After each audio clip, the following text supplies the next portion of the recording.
we're going to start off with a Tottenham update. Starting off with the team news for the North London derby, as Igor Tudor said in his press conference that no injured players are back, so no Porro, no Richarlison, and Dominic Solanke has a problem with his throat. However, he did say he trained over the last couple of days, so I don't anticipate it being too much of a problem. Can't be missing a North London derby with a sore throat.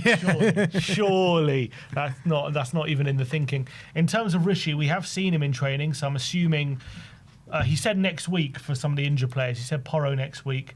I'm assuming Richie, they don't want to rush him back. We know his problems that he's had. So, not great. Yeah. Still is very, very depleted, but... Big Dom being available was obviously really great, albeit we didn't even think he wasn't going to be. But yeah, 13 fit players we've got for this weekend. He said he's confident with the 13 players. He says it's all we need. It's all we need. We've got 13 good players, he said, and we got more than enough. So giving an air of confidence. Yeah, just quickly before we move on Igor Tudor's press conference, what did you make out of it? Yeah, I liked it. Straight shooter, no beating around the bush. Was asked, did you enjoy your first couple of days in training? And he said, I'm not here to enjoy, I'm here to work. He was asked, while you're here in London, you're going to go see the London Eye, you're going to go see Buckingham Palace. He's like, I'm here to work. I'm not here to sightsee. I'm here 24/7, I'm on the job.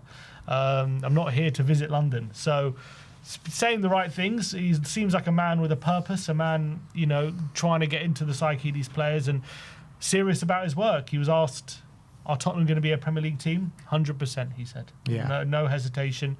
Asked why he thinks that. He said, because of the quality I'm seeing. Asked if they're in a relegation battle. He says, let's not think about those things. That's not the right question. The right question is, why aren't we playing as well as we should be and what can improve? Those are the right questions. I think that's the right response, because I think if you start thinking you're in a relegation battle, then you're going to be in one, if you know what I mean. I mean, we are 1-1. No, but that's fine for the fans to say, but I'm saying within the club, they shouldn't be thinking that way. Fine for the higher-ups. I'm saying within the dressing room and the coaching staff, they shouldn't be thinking, we're in a relegation battle, because all of a sudden you start playing as if you are in one, in a sense. Like, you start getting nervous about certain things, whereas if you just ignore the noise, play your own game, we'll get the wins. Those results will follow. That's kind of maybe what he's trying to say.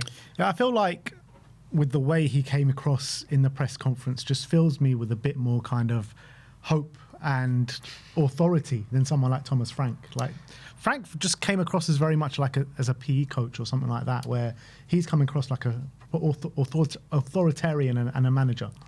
King Hoddle in the comments says, I grew 1,000 extra chest hairs listening to Igor. That's kind of the feeling a lot of people got, He definitely came across as a guy you just don't want to mess with, for sure. And he seems like a good character, like a good guy to have in the dressing room to listen to, and I'm sure he can get the players motivated. It seems like the right antidote to what Frank offered, to be honest, just listening to him and how he spoke. So really encouraging.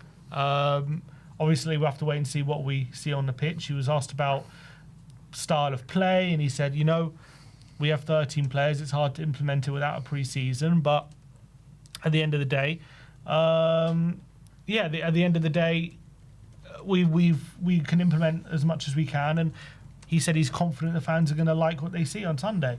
Yeah, I really hope so, man. I mean, he was talking as well, like style of play and stuff. Like, there's no time to implement a style of play. That's for pre-season. Now it's just about getting to work and getting results, and that's what I want to hear, man. I don't care about style of play. I don't care aesthetically how it looks or stuff. Just get the results, man. He was asked why he doesn't stay at clubs too long, and he just said, it's a story for another day. This is a long story. Yeah. So look, it was encouraging, and I was excited listening to him, and already you get that little bit of a feeling, motivational feeling, listening to him rather than what Frank was offering. Yeah, absolutely.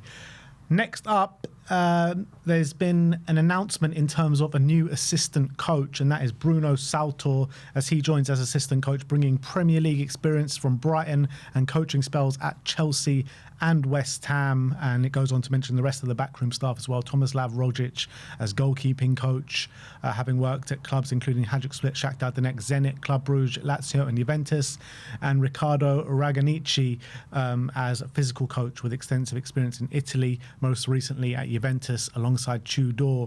I mean, we're kind of like hypothesizing the Bruno Saltor links when we were on the train before, saying, you know what, he was assistant for Pochettino, and maybe this is an insight on what's coming in the summer. However, he did only last about 7 weeks under Pochettino at Chelsea, and then he saw the doors. So I'm not sure how much we can read into that one. Yeah, but it's interesting why they've brought him in. It doesn't say anything about length of contract, does it? They don't usually release that for coaches, but is it because he's kind of he knows the Premier League, he's got experience in the Premier League under different managers, he's played in it with Brighton, assistant to Potter at Chelsea and West Ham, assistant to Pochettino for a short amount of time. So maybe the feeling is within the camp, we just need a voice that's kind of been there, done that, and got that experience at this league, especially recently as well, because there's all these new coaches coming in.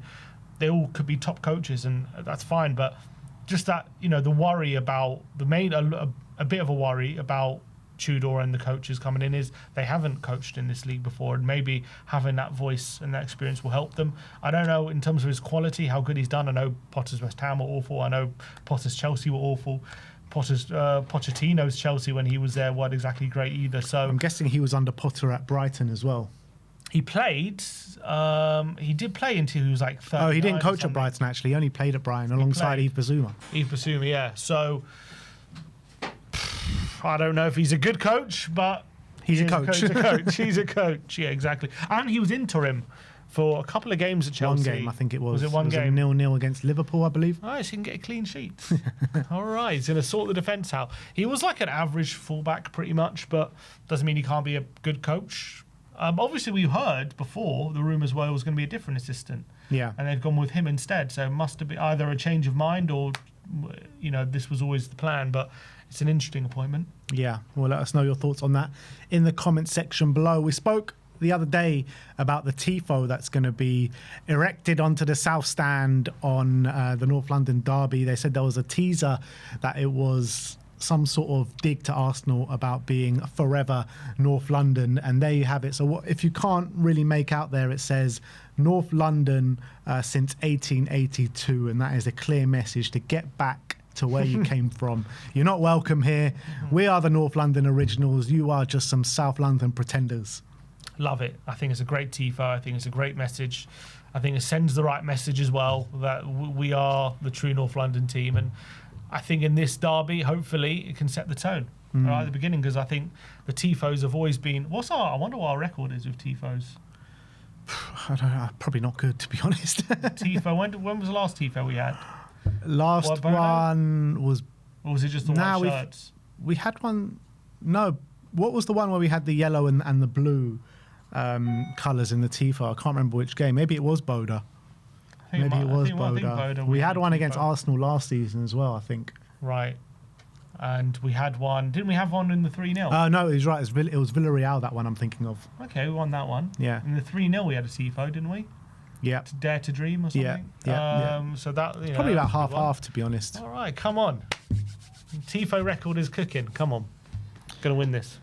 And last but not least, there has been an announcement on the halftime guest, and Dele Alli is set to return to N17. I'm very much looking forward to that, and will definitely add to the atmosphere, which is going to be big, I believe, on Sunday. And fans have been singing about Dele Alli non-stop. Do you remember Boda, before the Boda game? Yeah. It was like literally non-stop about Dele Alli, and it'll be quite an emotional return because of everything he's been through and everything like that. And obviously doesn't have a club, and it's a sad story with Dele Alli, so I'm 100% certain that the fans will make him feel back at home. Absolutely, and his chant will be ringing out when he comes out to speak to Paul Court at half-time, which is going to be a special moment for him. Let's just hope we're not losing. But whether we are losing or not, I'm sure the fans will give him a great reception. It'll be great to see him back. Yeah, it was a shame because Jan Vertonghen, obviously... I wasn't actually inside when Jan Vertonghen came back, but he came back in such bad circumstances, didn't he? Like, there's been a lot of that for legends recently, I think. Yeah, like Frank was basically about to take on his last 45 minutes. We're getting battered by Newcastle. What was it, 2-0 at the time? And, I don't think there was much of, a big welcome back that he maybe have deserved. But I think Dele no matter what, just because of what he's been through, I think he deserves it, even if we are losing. And it's nice that they're getting these Poch kind of era players now coming. How old does that make you feel, though? I know, Like, but it is nice. They needed a new circulation of legends coming to speak to Paul COYS, so I'm glad it's happening. yeah, absolutely. So that is your Tottenham update for today. Let me know in the comment section below your thoughts regarding all the news stories that we have spoken about today.